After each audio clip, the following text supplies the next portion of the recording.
కొద్ది నిమిషాలు దేవుని యొక్క వాక్యాన్ని దేవుని వాక్యపు వెలుగులో పరిశుద్ధాత్మ దేవుని సహాయంతో నేర్చుకోవడానికి ప్రయత్నించేద్దాం. అపోస్తలుడైనటువంటి పౌలు ఎఫెసీయులకు రాసినటువంటి పత్రికను మనము ధ్యానం చేస్తూ ఉన్నాం కొద్ది వారాలుగా. ఈరోజు మరికొన్ని వాస్తవాలు బైబిల్ గ్రంథంలో నుండి నేర్చుకోవడానికి ప్రయత్నించేద్దాం. అపోస్తలుడైనటువంటి పౌలు ఎఫెసీయులకు రాసినటువంటి పత్రిక 3వ అధ్యాయము 14వ వచనం నుండి 21వ వచనం వరకు ఉన్న వాక్య భాగాన్ని చదువుగా విందాం ఒకసారి. ఈ హేతువు చేత పరలోకమునందును భూమి మీదను ఉన్న ప్రతి కుటుంబము ఏ తండ్రిని బట్టి కుటుంబం అని పిలువబడుచున్నదో ఆ తండ్రి ఎదుట నేను మోకాళ్ళుని, మీరు అంతరంగ పురుషుని యందు శక్తి కలిగి ఆయన ఆత్మ వలన బలపరచబడినట్లుగాను, క్రీస్తు మీ హృదయములలో విశ్వాసము ద్వారా నివసించున్నట్లుగాను తన మహిమైశ్వర్యము చొప్పున మీకు దయచేయవలెననియు, మీరు దేవుని సంపూర్ణత యందు పూర్ణులగునట్లుగా ప్రేమ యందు వేరుపారి స్థిరపడి సమస్త పరిశుద్ధులతో కూడా దాని వెడల్పు, పొడుగు, లోతు, ఎత్తు ఎంతో గ్రహించుకున్నటకును, జ్ఞానమునకు మించిన క్రీస్తు ప్రేమను తెలుసుకున్నటకును తగిన శక్తి గలవారు కావాలననియు ప్రార్థించుచున్నాను. మనలో కార్యసాధకమైన తన శక్తి చొప్పున మనము అడుగు వాటన్నిటికంటేనో ఊహించు వాటన్నిటికంటేనో అత్యధికముగా చేయ శక్తి గల దేవునికి క్రీస్తు యేసు మూలముగా సంఘములో తరతరములు సదాకాలము మహిమ కలుగునుగాక. ఆమేన్. ప్రార్థన చేద్దాం. ప్రేమ కలిగిన మా ప్రియ పరలోకపు తండ్రి, మీ శ్రేష్టమైన ఘనమైన మహోన్నతమైన నామమునకు వందనాలు స్తోత్రం చెల్లిస్తున్నాం ప్రభా. కృపా కనికరములు కలిగిన గొప్ప దేవుడవు, సర్వశక్తిగల దేవుడవు తండ్రి, నిరంతరము స్తోత్రార్హుడు అయ్యుండి స్తుతులపైన ఆసీనుడిగా ఉండి నా ప్రభా ఆరాధింపబడుతున్నటువంటి మా గొప్ప దేవుడా మీకు స్తోత్రాలు తండ్రి. మీ బిడ్డలుగా మీ పాద సన్నిధులు ఎంతవరకు మిమ్మల్ని స్తుతించి ఆరాధించి మహిమపరచడానికి మీ కృప మాకిచ్చినందుకే స్తోత్రాలు ప్రభా. కొద్ది నిమిషాలు మీ వాక్యం నేర్చుకోవడానికి మీ పాద సన్నిధికి మేము వస్తూ ఉండగా మీ కృపను మీ సహాయాన్ని మీరు మాకు అనుగ్రహించండి. మీ వాక్యము ద్వారా మాతో మాట్లాడండి ప్రభా. మా ఆత్మీయ జీవితాన్ని తండ్రి వాక్యమైనటువంటి మీ అద్దంలో ప్రభా తండ్రి చూసుకుని సరిదిద్దుకోవడానికి ప్రభా ఎక్కడ మీ చిత్తాన్ని మేము చేయలేకపోతున్నామో ఆ మాటలలో ఆ పరిస్థితులలో మమ్మల్ని మేము సరిదిద్దుకోవడానికి సహాయం చేయండి. ప్రాముఖ్యంగా తండ్రి ఎఫ్ఎస్సి పత్రిక ద్వారా మీరు మాకు నేర్పిస్తున్న ఆత్మీయ పాఠాలను బట్టి మీకు స్తోత్రాలు తండ్రి. అపోస్తలుడైనటువంటి పౌలు చేసినటువంటి ప్రార్థనను ప్రభా తండ్రి మేము ధ్యానం చేస్తున్నాం ప్రభా. ఆ ప్రార్థనలో ఉన్నటువంటి అంతరార్థాన్ని ఆత్మీయ సత్యాన్ని ప్రభా మేము గ్రహించి మీ వాక్యాన్ని ప్రభా మేము అర్థం చేసుకుని మీ వాక్యపు వెలుగులో మా విశ్వాస జీవితాన్ని కట్టుకోవడానికి మీరు మాకు సహాయం చేసి కృపను అనుగ్రహించమని యేసుక్రీస్తు నామంలో ప్రార్థించి వేడుచున్నాను మా పరమ తండ్రి. ఆమేన్. కొద్ది నిమిషాలు దేవుని వాక్యాన్ని మనము ధ్యానం చేద్దాం. గతంలో మనం ఏమి నేర్చుకున్నామో మొదటి అధ్యాయం నుంచి ఒకసారి మనం చూసినట్లయితే మొదటి అధ్యాయంలో అపోస్తలుడైన పౌలు గారు ఏమని చెప్తున్నాడనంటే, మీరు తండ్రి అయిన దేవుని చేత ఎన్నిక చేయబడ్డారు. తండ్రి అయిన దేవుడు మనలను ఎన్నుకున్నాడు జగత్తు పునాదికి ముందే. అయితే ఆయన ఎన్నికను బట్టి ఆయన కుమారుడైనటువంటి యేసుక్రీస్తు ప్రభువు మనలను ఆయన రక్తము ద్వారా ఏం చేశాడు? విమోచించాడు. మనలను తన రక్తము చేత పవిత్రపరిచి క్షమాపణను అనుగ్రహించి తన రాజ్యంలోనికి అంగీకరించాడు. తండ్రిని దేవుడు ఎన్నుకోవడం మాత్రమే కాదు, కుమారుడైన యేసుక్రీస్తు మన కొరకు విమోచన కార్యాన్ని చేయడం మాత్రమే కాదు, కానీ పరిశుద్ధాత్మ దేవుడు ఏం చేశాడనంటే తన ఆత్మ ద్వారా మనల్ని ఏం చేశాడు? ముద్రించాడు, సీల్ చేశాడు. మనము దేవునికి చెందిన వారమని దేవుడు మనలను కన్ఫామ్ చేశాడు. మొదటి అధ్యాయంలో 15వ వచనం నుండి 21వ వచనం వరకు ఉన్నటువంటి వాక్య భాగంలో మనం ఏమి నేర్చుకున్నామంటే 23వ వచనం వరకు కూడా పౌలు గారు ప్రార్థన చేశాడు. మొదటి ప్రార్థన ఎందుకనంటే, మనము ముద్రించబడిన తర్వాత దేవుడు మనకి అంతరంగములో ఒక శక్తిని అనుగ్రహించాడు. ఆ శక్తి ఏమై ఉన్నదో మీరు గ్రహించుకోవడానికి జ్ఞానమును శక్తిని దేవుడు మీకు అనుగ్రహించాలని పౌలు గారు ప్రార్థన చేశాడు. 2వ అధ్యాయం వచ్చేసరికి మనము మన పాపముల చేతను అపరాధముల చేతను ఏమై ఉన్నాం? చచ్చిన వారిగా ఉన్నటువంటి మనలను ప్రభువు ఏం చేశాడంటే ఆయన రక్తము ద్వారా మనలను బ్రతికించాడు. మరలా తిరిగి ఆయనతో సంబంధాన్ని ఏర్పాటు చేశాడు. ఆయన బ్రతికించడం మాత్రమే కాదు, కానీ సంఘములో ఆ యూదులు అన్యులు అనేటువంటి వారు సపరేట్గా ఉన్నారు. సంఘానికి వస్తున్నప్పటికీ కూడా యూదులు అన్యులు వారి యొక్క సాంప్రదాయాలను బట్టి వేరువేరుగా ఉంటున్నారు. కానీ మనమందరము యూదులైనా అన్యులైనా మనమందరము కూడా యేసయ్య రక్తం ద్వారా కొనబడ్డాం కాబట్టి మనమంతా వేరువేరు కాదు, ఒకటే కుటుంబము, మనము ఒక్కటే అన్న సత్యాన్ని ప్రభు మనకి నేర్పిస్తున్నాడని ఆయన ఎఫెసీ పత్రికలో మనము 2వ అధ్యాయంలో చూస్తూ ఉన్నాం. అయితే మీరు అపోస్తులు ప్రవక్తలు వేసిన పునాది మీద కట్టబడ్డారు, సంఘానికి యేసుక్రీస్తే శిరస్సు అనేటువంటి సత్యాన్ని ఆయన నేర్పించుకుంటూ వచ్చాడు. 3వ అధ్యాయానికి వచ్చేసరికి ఆయన క్రీస్తునందు నాకు ఒక మర్మము బయలుపరచబడింది. ఆ మర్మం ఏంటనంటే మనమందరము కూడా క్రీస్తు యేసులో ఒకటై ఉన్నాము అన్న సత్యాన్ని నేర్పించుకుంటూ వచ్చి 3వ అధ్యాయము 14వ వచనములో 14 నుండి 21వ వచనం వరకు కూడా ఎఫెసీ పత్రిక 3వ అధ్యాయం 14 నుండి 21వ వచనం వరకు కూడా ఒక ప్రాముఖ్యమైన ప్రార్థన చేశాడు ఆయన. గత వారం మనం నేర్చుకున్నాం, బైబిల్లో రాయబడినటువంటి ప్రార్థనలలో 2 ప్రాముఖ్యమైన ప్రార్థనలు ఉన్నాయి. మొట్టమొదటిది యేసు ప్రభు కొండ మీద చేసినటువంటి ప్రసంగంలో శిష్యులకు నేర్పినటువంటి ప్రార్థన, పరలోకమందున్న మా తండ్రి నీ నామం మహిమపరచబడుగాక అనేటువంటి ప్రార్థన మనం చేస్తాం కదా. ఆ ప్రార్థన చాలా ప్రాముఖ్యమైనది మొట్టమొదటిగా. రెండవది పౌలు గారు చేసినటువంటి ఈ 2వ ప్రార్థన ఆత్మీయ విశ్వాస జీవితంలో చాలా ప్రాముఖ్యమైనది అనే సత్యాన్ని వాక్యములో మనం నేర్చుకుంటూ ఉన్నాం. గత వారం దేవుడు ఎవరి ప్రార్థన వింటాడు, ఎవరి ప్రార్థన వినడు అనే సత్యాన్ని మనం నేర్చుకున్నాం కదండి. ఎవరి ప్రార్థన దేవుడు వింటాడు, ఎవరి ప్రార్థన దేవుడు వినడు. ఎలా ప్రార్థన చేస్తే దేవుడు వింటాడు? పూర్ణ హృదయముతో, విశ్వాసముతో, విధేయతతో, పశ్చాత్తాపముతో, విరిగి నలిగిన హృదయముతో ప్రభువును మనం ప్రార్థించినప్పుడు మన ప్రార్థన దేవుడు వింటాడు. ధర్మశాస్త్రాన్ని వినకుండగా, దేవుని వాక్యానికి ప్రాధాన్యత ఇవ్వకుండా ప్రార్థన చేస్తే దేవుడు ప్రార్థన ఆలకించడు. అవసరతలో ఉన్నటువంటి వారికి, అవసరతలో ఉన్నవారు మన దగ్గరికి వచ్చి చేతనైన సహాయం చేయమని అడిగినప్పుడు వారికి సహాయం చేయకుండా మనం ప్రార్థన చేస్తే దేవుడు మన ప్రార్థన వినడు అన్న సత్యాన్ని గత వారం మనం నేర్చుకున్నాం. అంత మాత్రమే కాదు, దేవుడు మన ప్రార్థన వినాలంటే యథార్థ హృదయముతో మనము దేవుని సన్నిధిలో ప్రార్థించినప్పుడు దేవుడు మన ప్రార్థన వింటాడు అన్న సత్యాన్ని దేవుని వాక్యములో మనం నేర్చుకుంటూ వచ్చాం. అయితే ఈ రోజున పౌలు గారు చేసినటువంటి ప్రార్థనలో 14వ వచనములో ఈ హేతువు చేత పరలోకమందును భూమి మీదను ఉన్న ప్రతి కుటుంబము ఏ తండ్రిని బట్టి కుటుంబమని పిలువబడుచున్నదో ఆ తండ్రి ఎదుట నేను మోకాళ్ళుని మీరు అంతరంగ పురుషుని యందు శక్తి కలిగి ఆయన ఆత్మ ద్వారా బలపరచబడినట్లుగాను అన్న సత్యాన్ని ఈయన నేర్పిస్తూ ఉన్నాడు. ఈయన దేని గురించి ప్రార్థన చేస్తున్నాడనంటే 4 విషయాలు ప్రాముఖ్యంగా మన విశ్వాస జీవితంలో ప్రతి క్రైస్తవ విశ్వాసి ఈ 4 లక్షణాలు కలిగి ఉండాలని ఆయన ప్రార్థన చేశాడు. ఎందుకు ప్రాముఖ్యమైనదనంటే చూడండి, సర్వసాధారణంగా మనం ఒకవేళ ప్రతిరోజు అనుదినం బండి మీద ఆఫీస్కి వెళ్ళే వాళ్ళమైనట్లయితే బండి స్టార్ట్ చేయకముందు మనం ఏం చేస్తాం? బండిలో పెట్రోల్ ఉందా లేదా చూసుకుంటాం. ఒకవేళ ఇండికేటర్ చూసి అందులో ఉందా లేదా అనేది మనం చూసుకుంటాం. ఎందుకని అలా చూసుకుంటాం? ఒకవేళ కనుక పెట్రోల్ సరిపడినంతగా లేదనుకోండి, మధ్యలో మన ప్రయాణం ఆగిపోద్ది, వెళ్ళాలనుకున్న గమ్యానికి మనం చేరలేం. అలాగే క్రైస్తవ విశ్వాస జీవితాన్ని మనం ప్రారంభించాం. అయితే మనం చేరాల్సిన గమ్యానికి అంటే పరలోకానికి చేరుకునేంత వరకు కూడా మనకు ఆ గమ్యాన్ని చేరుకునేంత వరకు కూడా మనలో దేవుడు ఒక శక్తిని ఉంచాడు. ఆ శక్తి మనకు సరిపడినంతగా ఉందా లేదా అన్న దానిని మనం చెక్ చేసుకోకపోతే మన విశ్వాస ప్రయాణం ఏమవుతుంది? మధ్యలో ఆగిపోతుంది. అలా ఆగిపోతే మనము ఎందుకోసమైతే రక్షింపబడ్డామో, ఎందుకైతే దేవుడు మనల్ని రక్షించాడో ఆ ఉద్దేశము, ఆ ప్రణాళిక విఫలమైపోతుంది. మన గమ్యాన్ని చేరకపోతే ఎంత భక్తి చేసినా దానివల్ల ప్రయోజనం లేనేలేదు.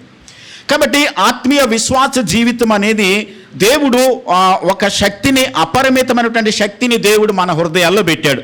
అదేంటో ఈ రోజున మనం నేర్చుకోవడానికి మనం ప్రయత్నించేద్దాం. సర్వసాధారణంగా చాలామంది క్రైస్తవ విశ్వాస జీవితాల్లో దేవుని ఎరిగినప్పటికీ కూడా, దేవుని ఎరిగిన వాళ్ళమని చెప్పుకుంటూ కూడా ఇంకా చీకటిలో బ్రతుకుతూ, ఇంకా పాపంలోనే బ్రతుకుతూ, ఇంకా అపవిత్రతలోనే బ్రతుకుతూ, ఇంకా లోక సంబంధమైనటువంటి పద్ధతులు, ఆచారాలు విడిచిపెట్టుకోకుండా, వాక్యానికి అనుగుణంగా నడుచుకోకుండా బ్రతుకుతూ ఉన్న ప్రజలు క్రైస్తవ సమాజంలో చాలామంది మనకు కనబడుతూ ఉన్నారు.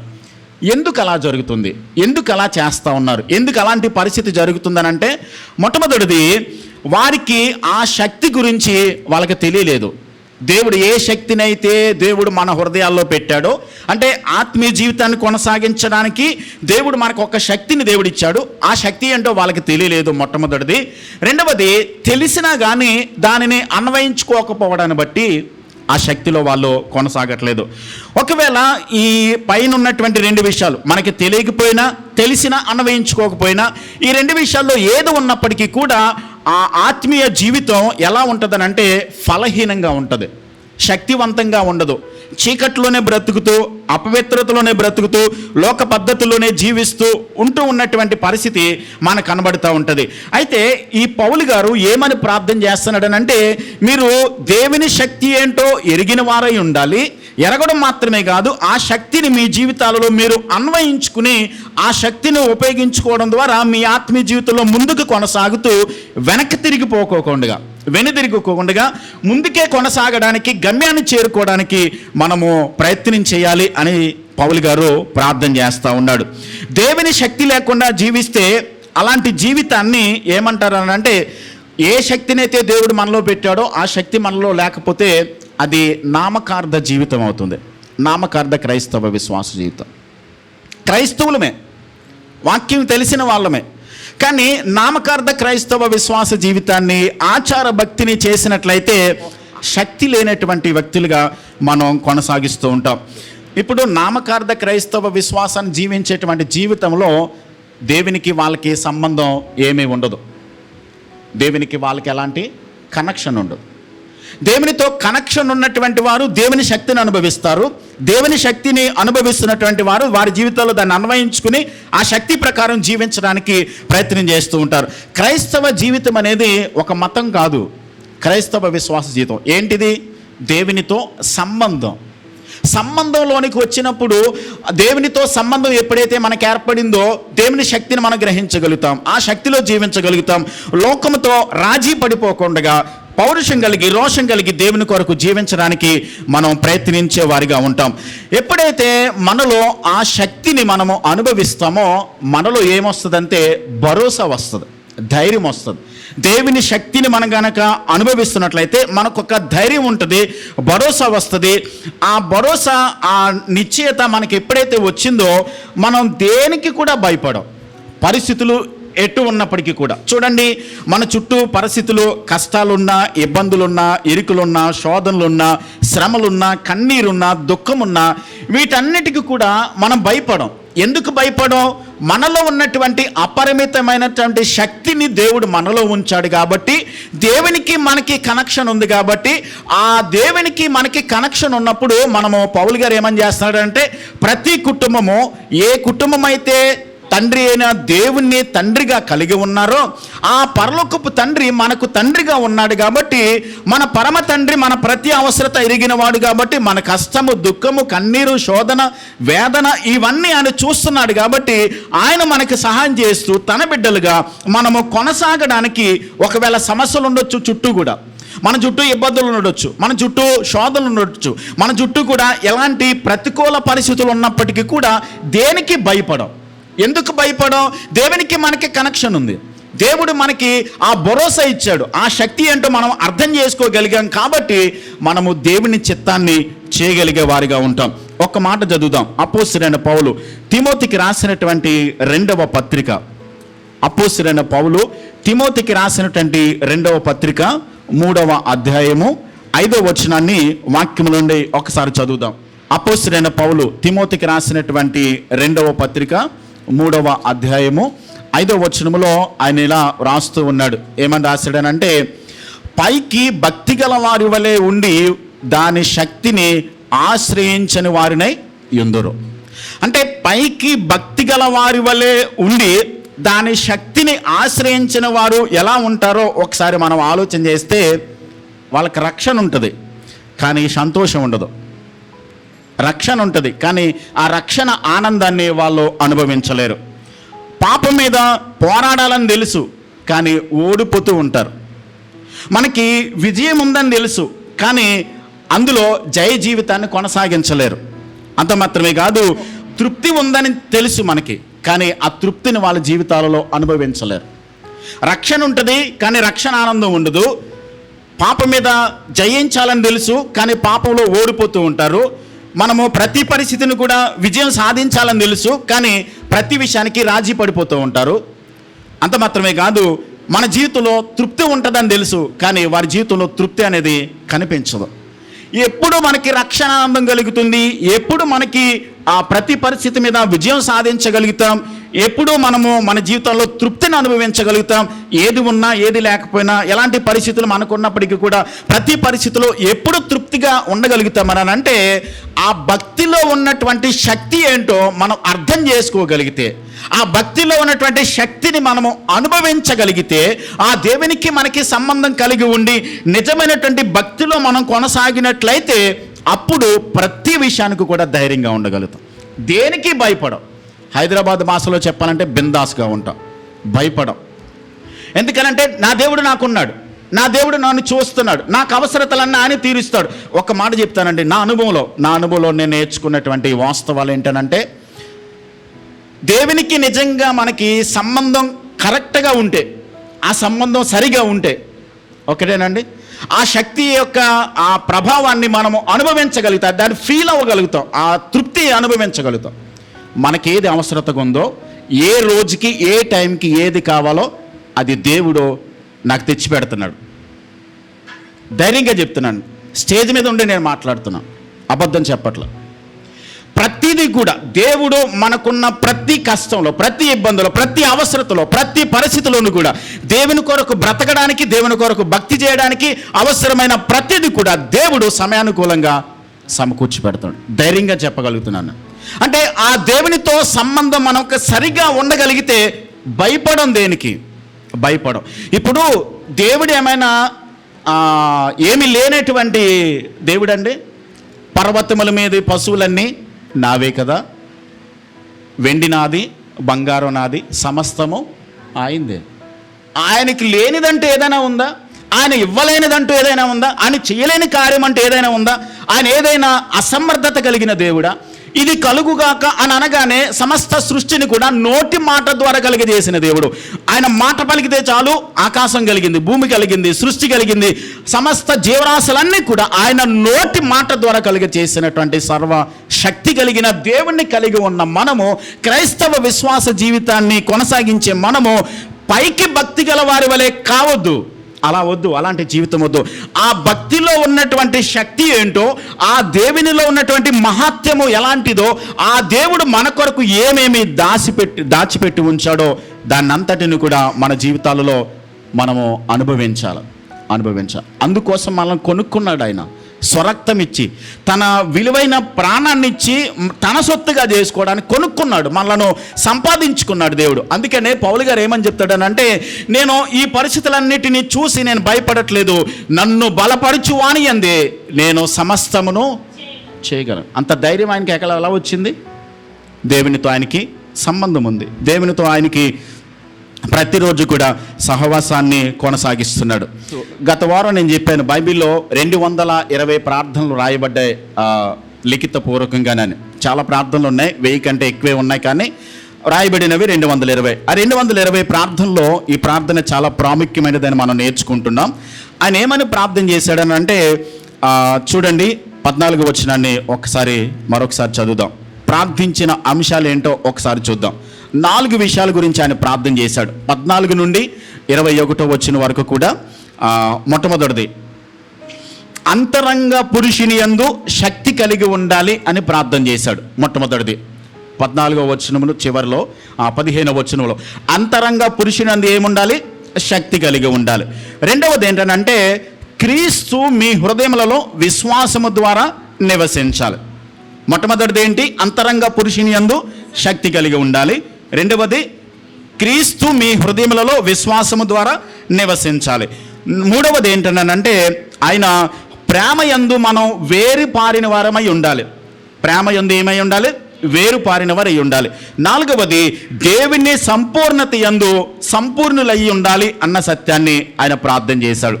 దేవుని సంపూర్ణత యందు మీరు సంపూర్ణులుగా ఉండాలి అని ఆయన ప్రార్థన చేశాడు. 4 విషయాలు. మొట్టమొదటిది మొట్టమొదటిది ఏమై ఉండాలి? అంతరంగ పురుషుని యందు శక్తి కలిగి ఉండాలి. రెండవది, క్రీస్తు మన హృదయాలలో విశ్వాసము ద్వారా నివసించాలి. మూడవది, ప్రేమలో మనం ఏమై ఉండాలి? వేరు పారిన వారై ఉండాలి. నాలుగవది, దేవుని యందు సంపూర్ణతలో మనము సంపూర్ణులుగా ఉండాలి అని ఈ 4 విషయాల గురించి ఆయన ప్రార్థన చేశాడు. మనము అంతరంగ పురుషుని యందు శక్తి కలిగి ఉండాలి అన్న విషయాన్ని మనం ఈరోజు ధ్యానం చేయడానికి ప్రయత్నించేద్దాం. ఆ శక్తి ఏంటి? ఆ శక్తి ద్వారా మనము ఏమేమి సాధించగలుగుతాం? ఆ శక్తిని పొందుకోవడం ద్వారా మనకి కలిగే మేలులేంటో ఒకసారి మనం ధ్యానం చేయడానికి ప్రయత్నించేద్దాం. ఆయన రెండో విషయాన్ని ప్రార్థన చేస్తే ఏమన్నాడంటే, క్రీస్తు మీ హృదయాలలో విశ్వాసము ద్వారా నివసించాలి. అంటే క్రీస్తును అంగీకరించిన తరువాత క్రీస్తు ఎవరిలోకి వచ్చాడు? ఆయన మనలోనికి వచ్చేసాడు. ఆయన మనలోనికి వచ్చేసాడు. ఎప్పుడైతే మన పాపాన్ని మనం ఒప్పుకున్నామో, యేసు ప్రభుని సొంత రక్షకునిగా అంగీకరించి పశ్చాత్తాపడి మనము దేవుని నామమును ఒప్పుకొని బాప్తిసం పొంది దేవుని రాజ్యంలో చేర్చబడ్డామో, అప్పుడే మనం క్రీస్తు మన హృదయాల్లోనికి వచ్చేసాడు. వచ్చేసిన తర్వాత క్రీస్తుని అంగీకరించిన తర్వాత లోకములో ఉన్నటువంటి సంతోషము లోకం ఇచ్చేటువంటి సంతోషం కాదు, కానీ క్రీస్తు ఇచ్చేటువంటి సంతోషం అది సంపూర్ణమైనది. అలాంటి సంతోషాన్ని మన హృదయాలలో స్థిరపరిచాడు. ఒక ఆయన ఏమంటాడంటే, మన హృదయాలలో ఇద్దరు ఉంటారు. మొట్టమొదటిది ఏంటంటే, మనం ఉంటాం, ఆల్రెడీ మన హృదయాల్లో మనం ఉంటాం. రెండవది, క్రీస్తు ఉంటాడు. మన హృదయాలలో క్రీస్తు ఉంటాడు, మన హృదయాలలో మనము ఉంటాం. మరొక విషయం ఏమని చెప్తాడనంటే, మన హృదయాలలో 2 విషయాలు ఉంటాయి. ఒకటి సిలువ ఉంటుంది, ఒకటి సింహాసనం ఉంటుంది. క్రీస్తు ఉంటాడు, అలాగే మనము ఉంటాం. ఇద్దరు ఉంటారు మన హృదయాల్లో. రెండవది, మన హృదయంలో సింహాసనం ఉంటుంది, సిలువ ఉంటుంది. ఇప్పుడు యేసు ప్రభు సింహాసనం మీద ఉన్నాడు అనుకోండి, మనం ఎక్కడుంటాం? 2 ఉంటాయి మన హృదయాల్లో, సిలువ మీద. ఓకే, క్రీస్తు సింహాసనం మీద ఉన్నాడు అనుకోండి, మనం ఎక్కడుంటాం? సిలువ మీద ఉంటాం. మనం సింహాసనం మీదకి ఎక్కామనుకోండి, ఆయన ఎక్కడికి వెళ్తాడు? సిలువ మీదకి వెళ్తాడు. అంటే సిలువ మీదకి వెళ్ళడం, సింహాసనం మీదకి వెళ్ళడం అంటే ఒక అర్థం చెప్తాను. ఎలాగన్నానంటే, ఇప్పుడు యేసుక్రీస్తు ప్రభు మన పాపముల నిమిత్తము ఒకసారి ఏమయ్యాడు? ఆయన సిలువ మీదకి ఎక్కాడు. ఆయన సిలువ కొరకు, మన రక్షణ కొరకు చేయాల్సిన కార్యక్రమాలన్నీ చేసేసాడు, ముగించేశాడు. ఇప్పుడు మన హృదయాలకు వచ్చి ఆయన ఎలా ఉండాలనుకుంటున్నాడంటే, సింహాసనం మీద ఉండి మన జీవితానికి ఆయనే అధికారిగా, ఆయనే రాజుగా, ఆయనే ప్రభువుగా ఉండి మన పరిస్థితులన్నిటిని కూడా ఆయన సమర్థించాలని సింహాసనం మీద ఉండాలనుకుంటున్నాడు. కొన్ని సందర్భాల్లో ఏమవుతుందనంటే, ఆయనని సింహాసనం మీద నుండి తోసేసి మనం ఎక్కి కూర్చుంటాం. అంటే నా జీవితంలో, మన జీవితాల్లో నా మాటే నెరవేరాలి, దేవుని వాక్యం కాదు, దేవుని పద్ధతి కాదు, దేవుని మాట కాదు, నేను అనుకున్నది జరగాలి అనుకున్న సందర్భాల్లో ఆయన ఏం చేస్తాడు తెలుసా? సింహాసనం ఖాళీగా లేదు, ఎక్కడికి వెళ్తాడు? ఆయన సిలువ మీదకి వెళ్తాడు. అందుకనే ఎబ్రిల్కి రాసినటువంటి పత్రికలో మీరు తెలిసి కూడా మరలా పొరపాటు చేస్తే ఆయన చేతి గాయాలలో వేళ్ళు పెట్టి మరలా ఏం చేస్తూ ఉన్నారు? రేపుతూ ఉన్నారు. మీరు బాహాటముగా మరలా ఆయన ఏం చేస్తూ ఉన్నారు? సిలువ వేస్తూ ఉన్నారు. ఆయనని సిలువ వేస్తూ ఉన్నాం. ఎప్పుడు మనం సింహాసనం మీద ఉంటే, అలా కాదు ప్రభువా, అలా కాదు, నేను ఎప్పుడు సిలువ మీదనే ఉంటాను. మత్తయి సువార్త 16:24లో, ఎవడైనను నన్ను వెంబడింపగోరేడలా తను తాను ఉపేక్షించుకొని తన సిలువనెత్తుకొని నన్ను వెంబడించాలి. అది ప్రభు చెప్పింది. అంటే మనం ఎప్పుడు కూడా సిలువ మీద ఉండడం అంటే మనల్ని మనం తగ్గించుకోవడం, ఉపేక్షించుకోవడం. ఆయన మాటే నా జీవితంలో నెరవేరాలి, ఆయన మాటే ఎప్పుడు కూడా నిత్యము నా జీవితంలో ఆయన చెప్పిందే జరగాలి, ఆయన మాటే నాకు శాసనంగా ఉండాలని చెప్పి ఆయనను మాత్రమే అధికారిగా ప్రభుగా పెట్టుకున్నంత కాలం కూడా మన జీవితం చక్కగా ఉంటుంది, చక్కగా కొనసాగుతుంది. ఎప్పుడైతే ఆయన మాటను పక్కన పెట్టి మన మాటలు, మన ఉద్దేశాలు నెరవేర్చుకోవాలని ఎప్పుడైతే ప్రయత్నం చేస్తామో, అలాంటి సందర్భాల్లో సమస్యలను ఎదుర్కొంటాం, ఆ శక్తిని మనం కోల్పోతాం అని ఆయన ప్రార్థన చేశాడు. కాబట్టి మనం గమనించాలి. మరొక విషయం ఏంటంటే, ప్రేమ యందు వేరు పారిన వారు ఉండాలి. 4వది ఏంటంటే, దేవుని సంపూర్ణత యందు మనం ఏమయ్యాలి?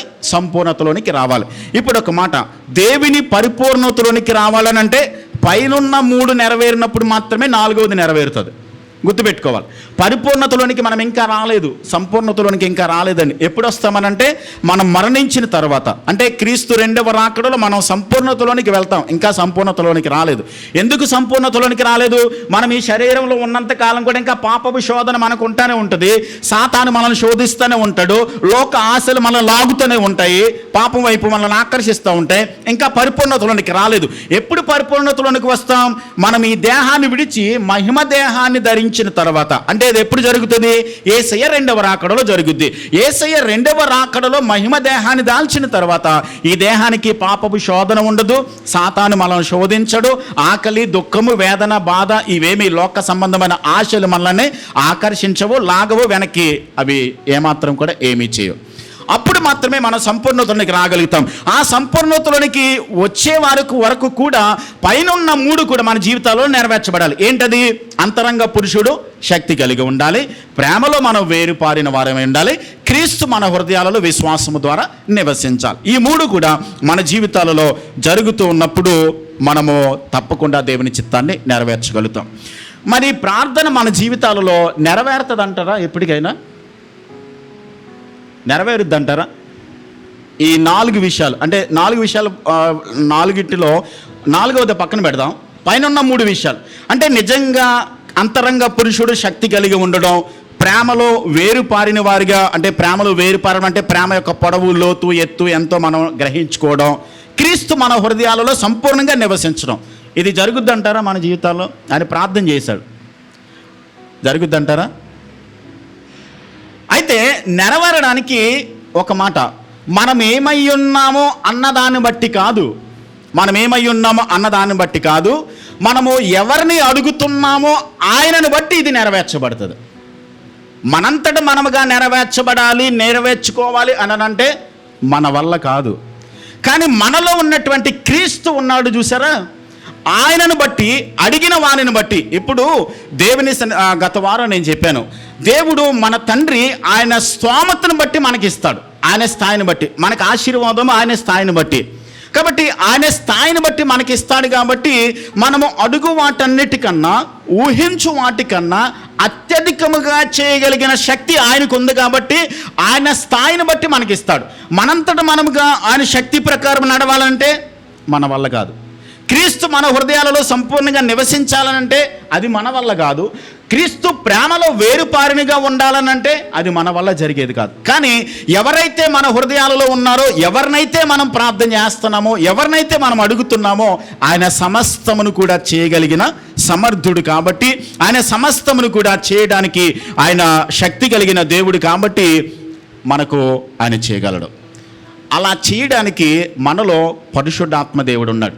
పరిశుద్ధాత్మదేవుడు. ఇప్పుడు మీరు ఏదైనా ఒక వస్తువు ఎక్కడికైనా పంపించాలనుకోండి, ఎవరికైనా మీరు అందించమని ఒక వస్తువును ఒక వ్యక్తికి ఇచ్చి పంపించాలనుకున్నారు. పనికి మానవుడికి ఇచ్చి పంపిస్తారా? ఎవరికి ఇస్తారు? చాలా విలువైంది. ఇప్పుడు మీరు ఒక 4 కాసులు బంగారం ఉన్నటువంటి చైన్ ఉంది, పలానా వ్యక్తికి ఇచ్చి రమ్మన్నారు. ఎవరు పడితే వాళ్ళకి ఇస్తారా? మీరు ఎవరికి ఇస్తారు? యోగ్యులని, వాళ్ళ కరెక్ట్ అయిన వాళ్ళని మనకి తెలిసినప్పుడు మాత్రమే, వాళ్ళని మనం నమ్మినప్పుడు మాత్రమే మనం ఇస్తాం. కరెక్టా కదా? అలాగే ఇప్పుడు ఆ పౌలు గారు ప్రార్థన చేస్తూ ఉన్నాడు. ఆయన శక్తిని, ఆయన ప్రేమను, ఆయనను మన హృదయాల్లో నివాసం ఉండేలాగా చేయడానికి పరిశుద్ధాత్మ దేవుణ్ణి మనలో పెట్టాడు ఆయన. అంటే పరిశుద్ధాత్మ దేవుని సహాయం ద్వారా ఈ కార్యాలన్నీ చేయడానికి ఆయనకు అప్పగించాడు బాధ్యత. ఆయన సమర్థుడు, ఆయన చేయగలడు, ఆయన మనకు సహాయం చేయగలడు. కాబట్టి కొన్ని సందర్భాల్లో మనం ఏం చేస్తామనంటే, పిల్లలకి ఏదైనా ఇచ్చేటప్పుడు, ఒకవేళ ఎక్కడైనా హాస్టల్లో పెట్టామనుకోండి మన పిల్లల్ని, వాళ్ళు కొన్ని సందర్భాల్లో వాళ్ళకి పూర్తిగా డబ్బులు ఇస్తే సరిగా వాళ్ళు సద్వినియోగం చేసుకోలేరేమో అని చెప్పని తెలిసిన వాళ్ళకి, వార్డెన్కి కానీ, లేకుంటే అక్కడ పక్కన ఎవరైనా మనకు తెలిసిన వాళ్ళు పక్కింటి వాళ్ళు ఉంటే వాళ్ళకి డబ్బులు ఇచ్చి వస్తాం. మా అబ్బాయికి ఏదైనా డబ్బులు ఉంటే అవసరమైతే ఆ అబ్బాయికి ఇవ్వండి అని. మన పిల్లోడికి కూడా చెప్తాం, నీకు ఏదైనా అవసరం వస్తే ఆయన దగ్గరికి వెళ్ళి తీసుకోమని కదా. ఇప్పుడు పరిశుద్ధాత్మ దేవుడు మనలో ఉన్న ప్రతి పరిస్థితిని కూడా మేనేజ్ చేయడానికి ఆయన శక్తి కలిగిన దేవుడు. మనకి ఏదైనా అవసరం వస్తే ఎవరి దగ్గరికి వెళ్ళాలి? తండ్రి అయిన దేవుని దగ్గరికి వెళ్ళి మనం అడిగినప్పుడు మనకు కావలసిన అన్నిటిని కూడా ప్రభు ఏం చేస్తాడు? దయచేస్తాడు. ఆయన దయచేసేది ఎలా ఉంటుందనంటే ఆయన స్థాయికి తగ్గట్టుగా ఇస్తాడు. మనకు అర్థం కావాలనంటే, ఒక రోజున సండే స్కూల్లో మరమరాలు పంచి పెడతా ఉన్నారండి. మరమరాలు పంచి పెడుతున్నాను. మనందరికీ తెలుసు కదా మరమరాలు అంటే. సరే, అందరూ ఇలా దోశలు పెడతా ఉన్నారు, తీసుకుంటా ఉన్నారు. టీచర్ ఏమో ఇలా పట్టుకుని వెళ్తూ ఉంది. మీరే తీసుకోండి మీకు కావలసినంత అని చెప్పని ఆ పళ్ళెం అలా పట్టుకుని వెళ్తూ ఉంది. అందరు తీసుకుంటున్నారు. ఆ చివరనున్న ఒక పాప తీసుకోవట్లేదు. తీసుకోవే అని అంటే వద్దు టీచర్ అందంట. లేదు నువ్వు తీసుకో, నువ్వు ఎంత కావాలని అంటే, లేదు టీచర్ నేను తీసుకోవడం కాదు, మీరే నాకు పెట్టండి అన్నదంట. మీరే పెట్టండి అని చెప్పి గౌన్ ఇలా పట్టిందంట. వేసింది, టీచర్ వేసింది, చేత్తో తీసి వేసేసింది. తర్వాత అందరూ వెళ్ళిపోయిన తర్వాత అడిగిందంట, ఏమే ఎందుకు అందరూ తీసుకోమంటే తీసుకున్నారు కదా, నువ్వు తీసుకోలేదని చెప్పానంటే, టీచర్ నా చేతులు చాలా చిన్నవి, నేను తీసుకుంటే చాలా తక్కువ వస్తాయి, అదే మీ చేతులు పెద్దవి కదా, మీరు తీసేస్తే నాకు ఎక్కువ వస్తాయి, అందుకే నేను గౌను పట్టాను అన్నదంట. దేవుడు ఇవ్వడం ప్రారంభిస్తే ఆయన స్థాయికి తగ్గట్టుగా ఇస్తాడు కదండి. ఆయన స్థాయికి తగ్గట్టుగా ఆయన ఆశీర్వదించే విధానం ఎలా ఉంటుందనంటే చాలా అద్భుతంగా ఉంటుంది. చాలా గొప్పగా దేవుడు మనలను ఆశీర్వదిస్తాడు. అందుకనే తన మహిమైశ్వర్యం చొప్పున మనకు ఆయన దయచేయవలనని దేవుడు ఏదైనా ఇస్తే ఆయన కృపను బట్టి ఆయన మనకు అనుగ్రహిస్తాడు. మనము తన కృపను బట్టి మనం కొనసాగడానికి దేవుడు మనకి సహాయం చేస్తాడు. కొన్ని సందర్భాల్లో దేవుడు మనలను ట్రీట్ చేసే విధానంలో ఎలా ఉంటుందనంటే, మనలో కార్యం చేసేది, మనలో పనులు చేసేది పై విషయాలను బట్టి కాదు. ఆయన మనలో పని చేసేది అంతరంగంలో మార్పు కలగడానికి ప్రయత్నం చేస్తాడు.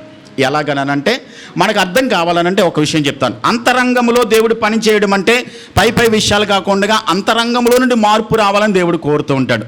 ఇప్పుడు సాధారణంగా మనకి జ్వరమో కడుపు నొప్పి వచ్చిందనుకోండి, మనము మందుల షాప్ దగ్గరికి వెళ్ళి సర్వసాధారణంగా జ్వరం వస్తే డోలో 650 తెచ్చుకుని వేసేసుకుంటాం, జ్వరం తగ్గుతుందని. జ్వరం తగ్గలేదనుకోండి, డాక్టర్ దగ్గరికి వెళ్ళామనుకో, డాక్టర్ ఏం చేస్తాడో తెలుసా, పైన ఉన్న జ్వరానికి ట్రీట్ చేయడు, ఆ జ్వరాన్ని కల్పించే వైరస్ ఏదైతే ఉందో దానికి ట్రీట్మెంట్ చేస్తాడు, యాంటీబయాటిక్ ఇస్తాడు.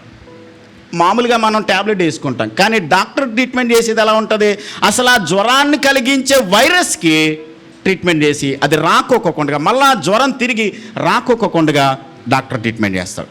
అలాగే దేవుడు మనతో పనిచేసేది ఎలా ఉంటుందనంటే అంతరంగంలో మార్పు కలిగే విధంగా దేవుడు కార్యం చేయడానికి ఆయన ప్రయత్నం చేస్తూ ఉంటాడు. కాబట్టి మనలో మార్పు కలగాలి, మనలో దేవుడు ఆ మార్పు అనేది లోపల నుంచి జరగాలి అని చెప్పి దేవుడు మనకి కోరుతూ ఉన్నాడు. మనలో శక్తి ఉంచాడు. అంతరంగ పురుషునందు శక్తి కలిగి ఉండాలని మనం నేర్చుకుంటున్నాం. అంతరంగ పురుషునిలో శక్తి అంటే ఏంటి, అసలు ఆ శక్తి ఎలా ఉంటుంది, ఆ శక్తి యొక్క అర్థం ఏంటి అనేది ఒకసారి మనం చూద్దాం. మనలను దేవుడు ప్రాణ, ఆత్మ, శరీరాలు కలిగిన వ్యక్తులుగా పుట్టించాడు. మనలో ప్రాణం ఉంది, మనలో ఆత్మ ఉంది, మనలో శరీరం ఉంది. శరీరము మనం పైకి కనబడతా ఉంది, ప్రాణము మన రక్తంలో ఉంటుంది, మన ఆత్మ మన అంతరంగంలో మనం కలిగి ఉన్నాం. ఈ ఆత్మలో దేవుడు ఏం చేస్తాడనంటే, పరిశుద్ధాత్మ దేవుడు వచ్చి మన ఆత్మతో కలిసి పనిచేసి మనలో ఉన్నటువంటి బాహ్య సంబంధమైనటువంటి పనులను బట్టి కాదు, కానీ బాహ్యంగా మనలో మార్పు రావడానికి లోపల నుండి ఆయన పనిచేస్తూ ఉంటాడు. లోపల నుండి పనిచేస్తాడు. ఇప్పుడు మనము ఒక మాట, మనం పాపం చేశాము అని అంటే మనం ఏదైనా సరే తెలిసే చేస్తాం, తెలియకుండా ఏది చేయం. అప్పుడప్పుడు అంటుంటాం, నాకేదో తెలియకుండా చేసేసానని చెప్పి. తెలియకుండా ఏది జరగదు, తెలిసే చేస్తాం. ఇప్పుడు పరిశుద్ధంగా బ్రతకడం అనేది నిర్ణయమా కాదా చెప్పండి? పరిశుద్ధంగా బ్రతకాలని మనం నిర్ణయం తీసుకున్నాం, మరి పాపం చేయాలన్నది కూడా నిర్ణయమే అవుతుంది కదా. గమనించాలి, పాపం చేయాలని మన మనసులో అనుకున్నాం, మనకు ఆలోచన వచ్చింది, ఆలోచన గురించి ఆలోచన చేసాం, అది మన క్రియల్లో చేసాం కాబట్టి పాపమైంది. మనం పరిశుద్ధంగా బ్రతకాలనే నిర్ణయం మన హృదయంలో తీసుకున్నాం కాబట్టి దాని ప్రకారం బ్రతకడానికి మనం ప్రయత్నం చేస్తాం. అందుకనే ఒక ఆయన ఏమంటాడనంటే, ఆలోచన పని చేస్తుంది, పని పదే మనం చేస్తూ ఉంటే అది అలవాటు అవుతుంది, అలవాటు మన జీవితం ఏమవుతుందంటే వ్యక్తిత్వం అవుతుంది, మన వ్యక్తిత్వము గమ్యాన్ని చేరుస్తుంది. మరలా చెప్తున్నాం, ఆలోచన మన చేత ఏం చేస్తుంది, పని చేస్తుంది. ఆ పనిని పదే చేసామనుకోండి అది అలవాటు అవుద్ది, ఆ అలవాటు మనం చేసుకుంటూ వెళ్ళిపోయామనుకోండి మన వ్యక్తిత్వం అవుతుంది, మన వ్యక్తిత్వమే గమ్యాన్ని చేరుస్తుంది. ఇప్పుడు ఆలోచనలో గనక మనకు వచ్చినటువంటి చెడ్డ ఆలోచనను గనక మనం జయించగలిగితే మనం ఆ పని చేయం. మనం ఆ పని చేయకుండా ఉన్నామనంటే మనకు అలవాటుగా రాదు. అలవాటుగా లేదనంటే మన వ్యక్తిత్వం మంచిగా ఉంటుంది. మనం మంచిగా ఉంటే గమ్యానికి చేరుకోగలుగుతాం. కాబట్టి ఆలోచనలోనే దేవుడు పని చేయడం మొదలు పెడతాడు. అంటే ఆలోచన వచ్చిన తర్వాత దానిని మన హృదయాలలోనికి అంగీకరించి దానిని ఆలోచించుకుని అది క్రియల్లో అది పనులు చేయడానికి ప్రయత్నించినప్పుడు అది పాపంగా అది వ్యవహరించబడుతుంటుంది. దేవుడు ఏమంటాడనంటే మన ఆలోచనలో సహితం కూడా పాపం అనేది మన జీవితాల్లోనికి రాకోకుండా అంతరంగంలో ఆయన పనిచేస్తూ ఉంటాడు. అది ఎలా జరుగుతుందనంటే ఉదయం లేవగానే ప్రతి దినము మన ఆత్మను పరిశుద్ధాత్మ దేవునితో అలైన్మెంట్ అవ్వాలి. అంటే దేవుని ఆత్మకు మనలను మనము అప్పగించుకున్నప్పుడు ప్రతి దినము కూడా ఆ రోజు జీవించేటువంటి జీవితంలో చేసే ప్రతి పనిలోనూ కూడా పరిశుద్ధాత్మ దేవుడు మనకి సహాయం చేస్తూ ఉంటాడు. దేవుని ఆత్మకు మనలను మనం అప్పగించుకోలేదు అనుకోండి, మనలో ఉన్నటువంటి శరీరము మనల్ని వెనక్కి లాగుతూ ఉంటుంది. మనలో ఉన్నటువంటి లోక సంబంధమైన ఆశలు మనలను పట్టి వెనక్కి లాగడానికి ప్రయత్నం చేస్తూ ఉంటాయి. అయితే పరిశుద్ధాత్మ శక్తికి మించిన శక్తి ఇంకేమైనా ఉందా? ఏది లేదు. దేవుడు శక్తిమంతుడు, ఆత్మదేవుడు మనలో ఉన్నాడు. ఆయన మనలో కార్యం చేస్తూ దినదినము కూడా క్రీస్తు సారూప్యతలోనికి మార్చబడడానికి పరిశుద్ధాత్మ దేవుడే మనకి సహాయం చేస్తాడు. అది ఎక్కడ జరుగుద్ది అంటే మన ఆత్మలో నిర్ణయం జరుగుద్ది. మనం ఏదైతే అనుకుంటామో ఇది చేయాలనుకుంటే చేయగలుగుతాం, ఇది వద్దని అనుకుంటే మానేయగలుగుతాం. కానీ ఈ దేవుడు ఏం చేశాడనంటే ఆ శక్తిని మన జీవితాలలో పెట్టాడు. ఈ అంతరంగ పురుషుడు శక్తి కలిగి ఉండాలి అని చెప్పని దేవుడు కోరుతూ ఉన్నాడు. దేవుడు మన జీవితాలలో ఉన్నటువంటి ప్రతి విధమైనటువంటి పరిస్థితిని బట్టి దేవుడు మన జీవితాలలో కార్యం చేస్తాడు. ఒక విషయం చెప్పమంటారా? కొన్నిసార్లు కొన్ని పనులు మనం చేసేస్తూ ఉంటాం, అలవాటుగా చేసేస్తూ ఉంటాం. మానేద్దాం అనుకుంటాం కానీ మన వల్ల అవ్వదు. ఇది వదిలేద్దాం అనుకుంటాం కానీ వదలలేం. కానీ ఒక మాట నేను చెప్తాను, ఎప్పుడైతే మనలో ఉన్నటువంటి మన ఆత్మ దేవుని ఆత్మతో కనెక్ట్ అయితే, అంటే ప్రతిదినము లేవగానే మన ఆత్మను పరిశుద్ధాత్మ దేవుని చేతిలో పెట్టి ప్రభువా నన్ను మీరు నడిపించండి, ప్రభువా నన్ను మీరు సహాయం చేయండి, నన్ను నడిపించండి మీ శక్తి ద్వారా అని అంటే పరిశుద్ధాత్మ దేవుడు మన ఆత్మతో సహాయం చేస్తూ చెడ్డ ఆలోచనలు మనలోకి వచ్చినప్పటికీ కూడా వాటిని పారద్రోలి మనంతట మనముగా ఏది చెయ్యాలనుకుంటున్నామో అది తప్పు చేయకోకుండా మనకు దేవుడు సహాయం చేస్తాడు. కొన్ని సందర్భాల్లో నేను అప్పుడప్పుడు వింటూ ఉంటాను, సార్ నా వల్ల అవ్వట్లేదండి, మానేద్దాం అనుకుంటున్నాను, సార్ ఇది వదిలేద్దాం అనుకుంటున్నాను, నా వల్ల అవ్వట్లేదు. మన వల్ల అయితే ఇంకా దేవుని సహాయం ఎందుకు? ఇప్పుడు దేవుని పని దేవుని శక్తితోనే చెయ్యాలి. దేవుని కార్యం దేవుని కొరకు బ్రతకాలనుకుంటున్నాం, పరిశుద్ధంగా జీవించాలనుకుంటున్నాం, యథార్థంగా జీవించాలనుకుంటున్నాం, ఆయన చిత్తాన్ని చేయాలనుకుంటున్నాం. ఆయన చిత్తాన్ని చేయడం, పరిశుద్ధంగా బ్రతకడం, నీతిగా బ్రతకడం, యథార్థంగా బ్రతకడం మన శక్తి వల్ల ఎన్నడూ కానే కాదు, ఎప్పుడు కానే కాదు. కానీ ఆయన శక్తికి మనలను మనం అప్పగించుకుంటే ఆయన శక్తి ద్వారా పవిత్రంగా, ఆయన శక్తి ద్వారా యథార్థంగా, ఆయన శక్తి ద్వారా మనము నీతిగా బ్రతకడానికి ఆత్మదేవుడు మనకేం చేస్తాడు? సహాయం చేస్తాడు.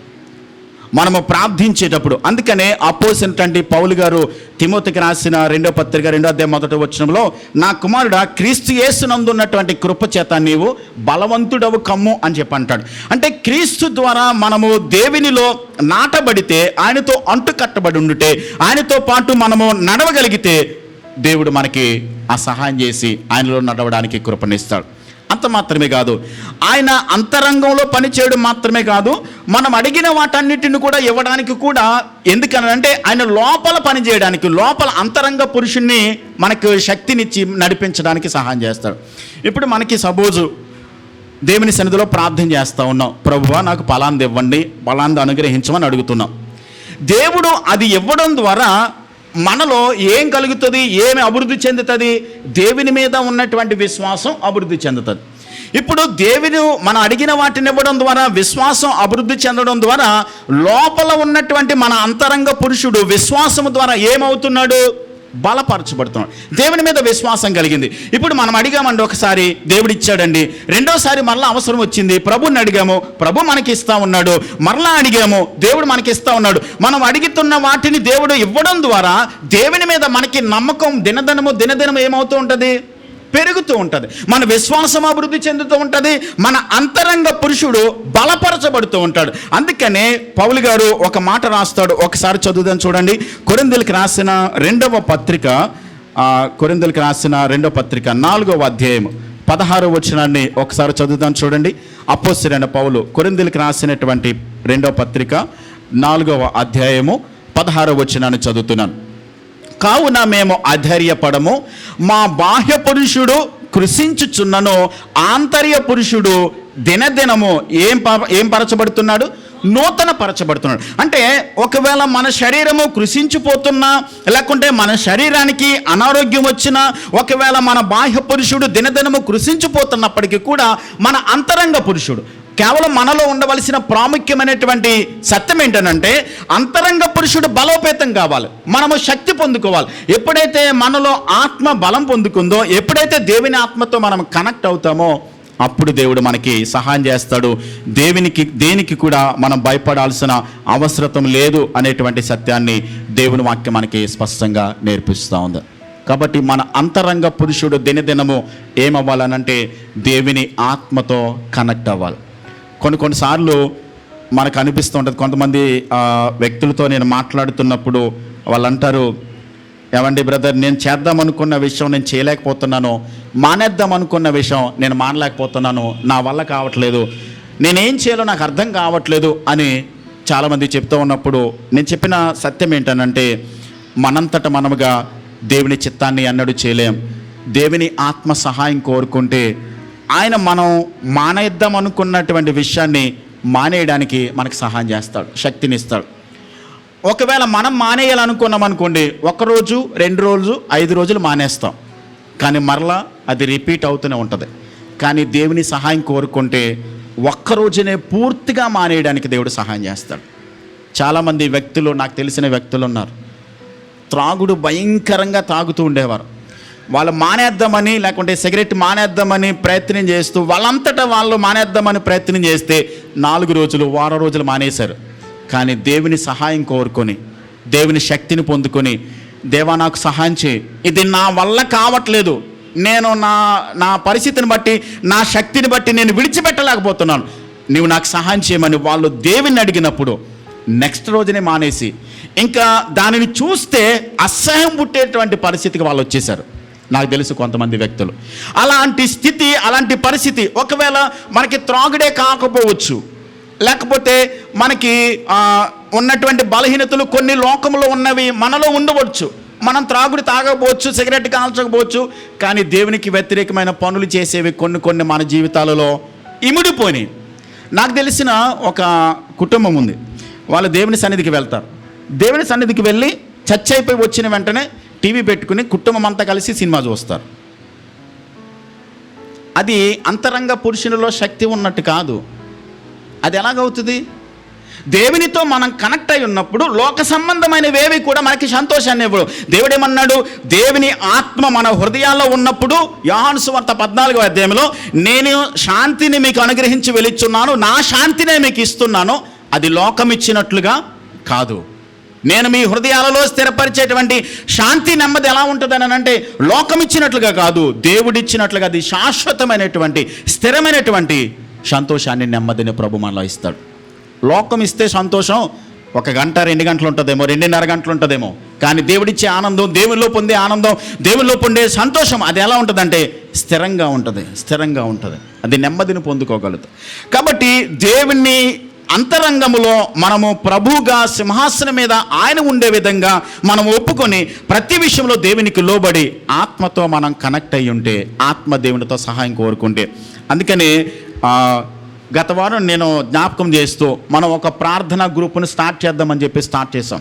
చాలామంది సిస్టర్స్, చాలామంది బ్రదర్స్ వాళ్ళ సమయాలు ఇచ్చారు. నాకు చాలా ఆనందం అనిపించింది. ఎందుకనంటే ఒక టైం పెట్టుకుని దేవుని కొరకు ప్రార్థించాలి అనేటువంటి నిశ్చయత అది దేవుడు మన హృదయాలలో కలిగజేశాడు.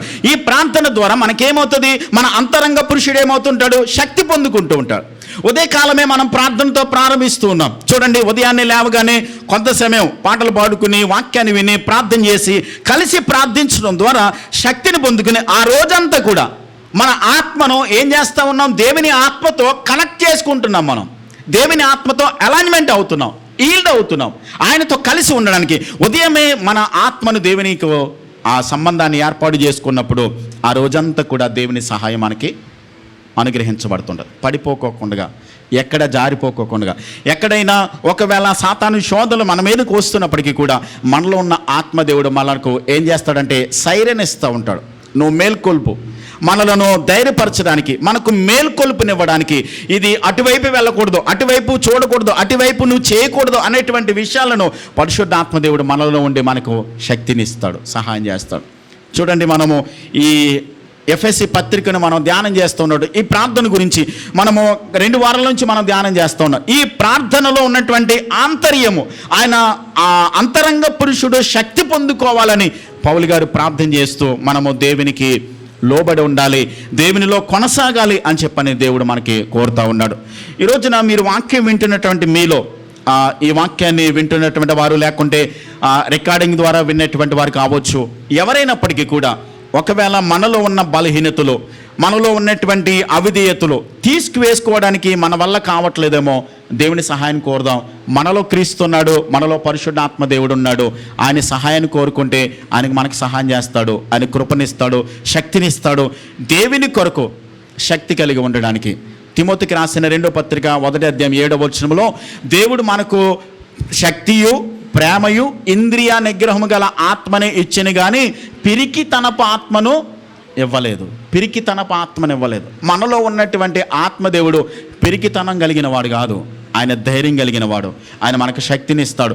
లోకం మీద అన్నిటి మీద కూడా విజయాన్ని మనకిస్తాడు, జయ జీవితాన్ని మనకిస్తాడు. ఆ రక్షణలో ఉన్నటువంటి ఆనందాన్ని మనం పొందుకోవడానికి దేవుడి కృపనిస్తాడు. ఎప్పుడనంటే ప్రతి దినము, ప్రతిరోజు కూడా దేవుని మీదనే మనం ఆధారపడి, దేవునితో మనకు సంబంధాన్ని కలిగి ఉండి, దేవునితో మనం సహవాసాన్ని కలిగి ఉన్నప్పుడు మాత్రమే ఇది సాధ్యమవుతుంది సుమా. దేవునితో సహవాసం లేకోకుండా, దేవునికి అప్పగించుకోకుండా, దేవుని వాక్యంతో మనం సమయాన్ని గడపకోకుండా, మనం ఏదో చేద్దామని మనం ప్రయత్నం చేస్తే ఓడిపోతాం. మన వల్ల కాదు. దేవునికి అప్పగించుకుంటే దేవుడు మనకి సహాయం చేస్తాడు. అలాంటి కృప దేవుడు మనకి ఇవ్వాలని ప్రార్థన చేద్దాం. తలలు వంచండి, కళ్ళు మూయండి. చెప్పబడిన వాక్యాన్ని జ్ఞాపకం చేసుకుంటూ 1 నిమిషం ప్రార్థన చేద్దాం. దేవునిలో ఎదగడం అంటే శారీరకంగా, భౌతిక సంబంధంగా మనము ఎదగడం మాత్రమే కాదు, అంతరంగంగా మనం ఎంత శక్తిని పొందుకున్నామో అన్న దానిని బట్టి మనం దేవునిలో ఎదుగుతున్నామన్న దానికి రుజువు. కాబట్టి ప్రభువును మనం వేడుకుందాం. ఏదైతే మనము విడిచిపెట్టలేకపోతున్నామో, ఏదైతే మనము చేయాల్సిన వాటిని చేయకుండా మనము నిర్లక్ష్యం చేస్తున్నామో, అలాంటి విషయాల్లో ఆత్మదేవుని సహాయాన్ని కోరుకుందాం. ఆత్మదేవుడు మనకి సహాయం చేస్తారు. ఆత్మదేవుడు మనకి శక్తిని ఇస్తాడు. మన బలహీనతలలో మనకు కావలసిన శక్తిని, నెమ్మదిని, సమాధానాన్ని ప్రభువిచ్చి నడిపించాలని ప్రభుని వేడుకుందాం. 1 నిమిషం మీరు మనసు విప్పి మీ హృదయాలలో ప్రభువుని అడగండి. మన హృదయాలలో క్రీస్తు ఎక్కడున్నాడు?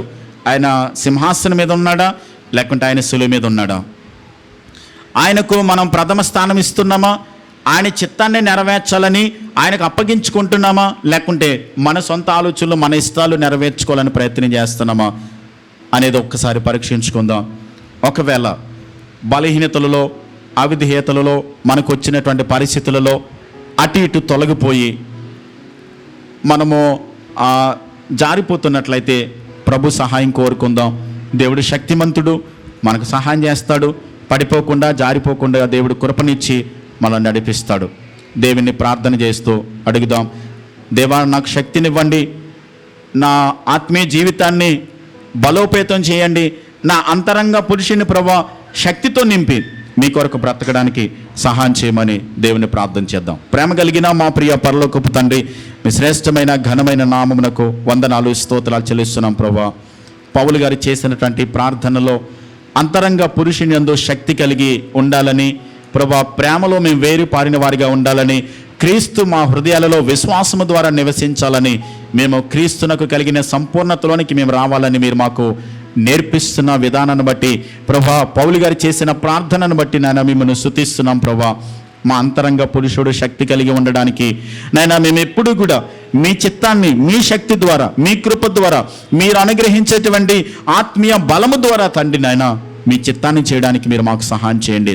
లోకం వైపు కానీ, లోకాసల వైపు కానీ, లోకంలో ఉన్నటువంటి నాయన అపవిత్రతకు మేమేమాత్రం చోటు ఇవ్వకోకుండా వాక్యానుసారంగా, మీ చిత్తానుసారంగా, మీ వాక్య ప్రకారం జీవించడానికి మీ కృపను అనుగ్రహించండి ప్రభా. ఎంతమంది బిడ్డలైతే తెలిసి తెలియక ప్రభా వారి జీవితాలలో తండ్రి నాయన మీకు దూరం అయ్యి, తండ్రి నాయన చేయాలనుకున్న వాటిని చేయకుండా, చేయాల్సిన వాటిని ప్రభా చేయకుండా వెనుకాడుతున్నారో, అలాంటి విషయాలలో మీరు శక్తినిచ్చి బలపరిచి మీ కొరకు నమ్మకస్తులుగా జీవించడానికి, మీ కొరకు నాయన రోషం కలిగి, పౌరుషం కలిగి, మీలో ఫలించే వారిగా జీవించడానికి, ఫలభరితమైన జీవితాన్ని వారికి దయచేసి మీ కృపలో భద్రపరిచి మనం ప్రార్థన చేస్తున్నాం తండ్రి. నాయన వాక్యాన్ని విని తీర్మానించుకున్న ప్రతి వ్యక్తిని కూడా మీరు దీవించి బలపరిచి మీ శక్తినిచ్చి నాయన ఓడిపోకుండా, పడిపోకుండా, జారిపోకుండా, లోకములో రాజీ పడిపోకుండా తండ్రి మీ కొరకు నమ్మకస్తులుగా మీలో కొనసాగడానికి మీ కృపను అనుగ్రహించి మేలు చేసి దీవించి మీ నామమునికి మాత్రమే మహిమ తెచ్చుకొనుమని యేసుక్రీస్తు నామములో ప్రార్థించి వేడుచున్నాను మా పరమ తండ్రి.